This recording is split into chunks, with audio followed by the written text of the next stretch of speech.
కానీ ఇక్కడ ఇంకో వాదన తీసుకొస్తున్నారు మేడం. ఏంటంటే మార్వాడి వాళ్ళు ఇక్కడ వ్యాపారాలు పెట్టడం వల్ల ఇక్కడ స్థానికంగా ఉన్నటువంటి వ్యాపారస్తులు మొత్తం కూడా వాళ్ళ వ్యాపారాలని కుదేలైపోయాయి. వాళ్ళు ఎవరు కూడా వ్యాపారాలు తీసుకునే పరిస్థితి లేదు.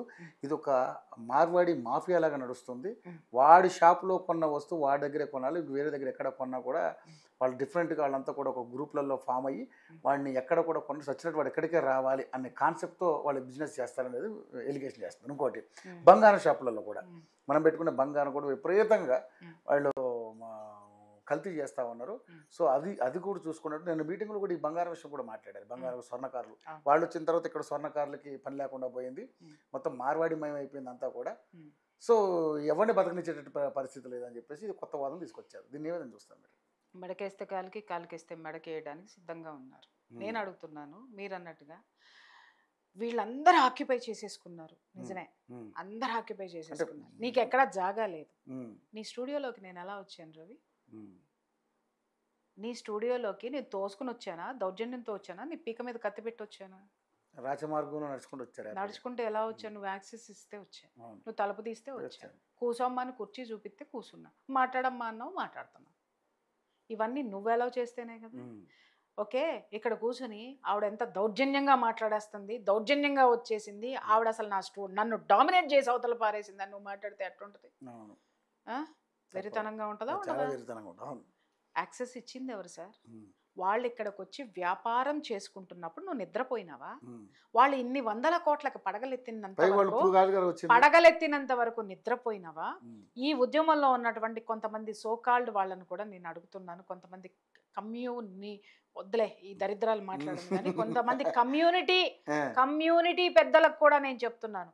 వాళ్ళందరూ ఇవాళ వచ్చి ఈ మాట్లాడుతున్నారే వీళ్ళందరితో కలిసిపోయి, మరి ఇలాంటి ఈ రోజు కొంతమంది వైశ్యులు వచ్చి మాట్లాడుతున్నారు కదా, ఈ వైశ్యుల్ని నేను క్వశ్చన్ చేస్తున్నాను. కంచ ఐలయ్య ఒక పుస్తకం రాశాడు, కోమటోళ్ళు దోపిడీదారులు, స్మగ్లర్లు, ఆర్య వైశ్యులు బ్లాక్ మెయిలర్సు అని ఒక పుస్తకం రాసిన రోజున మరి మీ గళాలే నిరసన తెలిపినాయి. మేము అలాంటి వాళ్ళమా, మా యొక్క అస్తిత్వాన్ని ఇలా అగౌరవపరుస్తావా, కించపరుస్తారా అని నిరసన తెలిపి ఊరుకున్నారు తప్ప పుస్తకాన్ని తగలబెట్ల, మూసుకుని కూర్చున్నారు. ఓకే, మరి ఇవాళ ఇదే మనుషులు అదే ఇజంతో ఉన్నటువంటి వాళ్ళ వెనక నిలబడి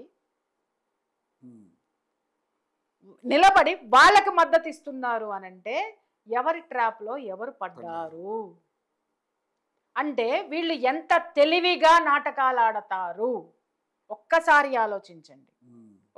ఆలోచించండి. అంటే మన వేలితో మన కన్నే పొడిచేటంత దగుల్బాజీలు వీళ్ళు.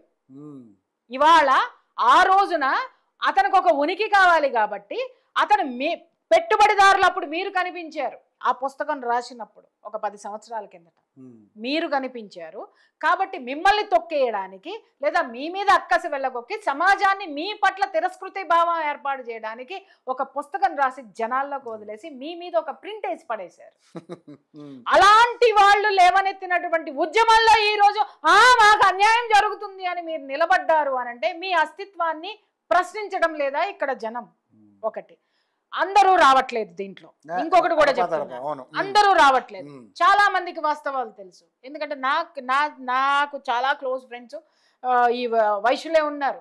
వాళ్ళు ఒకటే మాట్లాడతారు, ప్రియా మాలో ఒక యూనిటీ ఉండి మా దాంట్లో సత్తా ఉంటే మమ్మల్ని ఎవ్వడూ గెలవలేదు. మా వ్యాపారాలు మేము అద్భుతంగా చేసుకుంటున్నాం. మేము వాళ్ళని టార్గెట్ చేశాము అనంటే ఇవాళ ఈ వెధవలే కదా ఒకప్పుడు మమ్మల్ని టార్గెట్ చేశారు, మళ్ళీ ఇవాళ వీళ్ళు ఏదో ఇప్పుడు రాజేశారు అని అంటే దీని వెనక కుట్ర ఉంది కాబట్టి మేము జాగ్రత్తగా ఉండాలి అని ఉన్నవాళ్ళు వీళ్ళే. కానీ కొంతమంది బయటకు వచ్చారు. బయటకు వచ్చిన వాళ్ళకి వాళ్ళ స్టోరీలు ఇవ్వమంటే ఒక ఉద్దండుడు ఉంటాడు అనిల్ బెహ్రా అని, వాడిని కూర్చోబెడతాం ఈ స్టూడియోలో. వాడు చించి చాటంతా చేసి చిరగబెడతాడు వీళ్ళందరినీ. ఎవరు ఈ కమ్యూనిటీలో కూర్చొని మాట్లాడుతున్నారే వాళ్ళ జీవిత చరిత్రలు మొత్తం తీస్తాడు అనమాట. ధైర్యం ఉందా? వీళ్ళందరూ మార్వాడీలతో ఒక అసోసియేషన్లు పెట్టుకొని సొసైటీలు పెట్టుకొని ఆ సొసైటీలకి అవసరమైనప్పుడల్లా దాంట్లో ఆ కార్యక్రమాలు చేస్తాం ఈ కార్యక్రమాలు చేస్తామని ఈ మార్వాడీల దగ్గరికి వెళ్ళి చందాలు అడిగారు. వాళ్ళు ధార్మిక పరమైనటువంటి వాటికి ఖచ్చితంగా ఇస్తారు, ఉమ్, డెఫినెట్గా డొనేషన్స్ ఇస్తారు. కానీ దాంట్లో వాళ్ళకి ఖచ్చితత్వము నిజాయితీ కనపడాలి, అలాగే వాళ్ళకి సహకరించే వాళ్ళు కూడా కనపడాలి, అప్పుడు డెఫినెట్గా ఇస్తారు. ఉమ్, వీళ్ళు పోయి మేము పెట్టేసాం మాకు ఇచ్చేసేయండి అని అంటే వాళ్ళు ఎందుకు ఇస్తారండి? వాళ్ళకి ఒక నామ్స్ ఉంటాయి, ఒక పద్ధతి ఉంటుంది ఇచ్చేదానికి కూడా. యువనాళ్ళందరూ వాళ్ళ మీద ఇది పెట్టుకుని వచ్చారు. ఒక పెద్ద మనిషి, నేను బీజేపీ లీడరు సో అని, నేను సో అని వస్తున్నా. ఆ బీజేపీ లీడర్ని అడుగుతున్నా. ఈయన ఒక స్వామీజీని అతి భక్తుడు. ఉమ్, ఉమ్, ఆ స్వామీజీకి ఇంకా చెప్పాలంటే రైట్ హ్యాండ్, ఆయనకి బినామీ. ఉమ్. మరి ఆ స్వామీజీ దగ్గర ఒక మార్వాడి ఆయన ఉన్నాడు, ఆయన పేరు చెప్పమంటాడు, అడగండి. మరి ఆయన్ని పీకే అక్కడి నుంచి. మరి ఆ స్వామీజీ పీఠంలోకి వచ్చి చేరేటటువంటి మార్వాడీల సొమ్ములన్నీ తోచి గో బ్యాక్ అని అనమని చెప్పండి. ఎవరని అంటారా? ఎవరికి తెలియదు సార్ ఈ చరిత్రలో. ఎవరు వింటున్నారు? పిచ్చి జనం వింటే ఆ పిచ్చి జనాన్ని జాగృతం చేయడానికి మేము ఉన్నాం. మేము లేక కాదు, ఇన్నాళ్ళు ఎందుకు నోరు మూసుకున్నాము అని అంటే మా పనేదో మేము చేసుకుంటూ వెళ్తే ఇవి ఇంకా పెచ్చరిల్లిపోతున్నాయి అని అనుకున్నప్పుడు వాస్తవాలు తెలిసిన నోళ్ళు ఖచ్చితంగా లెగుస్తాయి, డెఫినెట్గా లెగుస్తాయి. మోసం ఎన్నాళ్ళు చేద్దాం?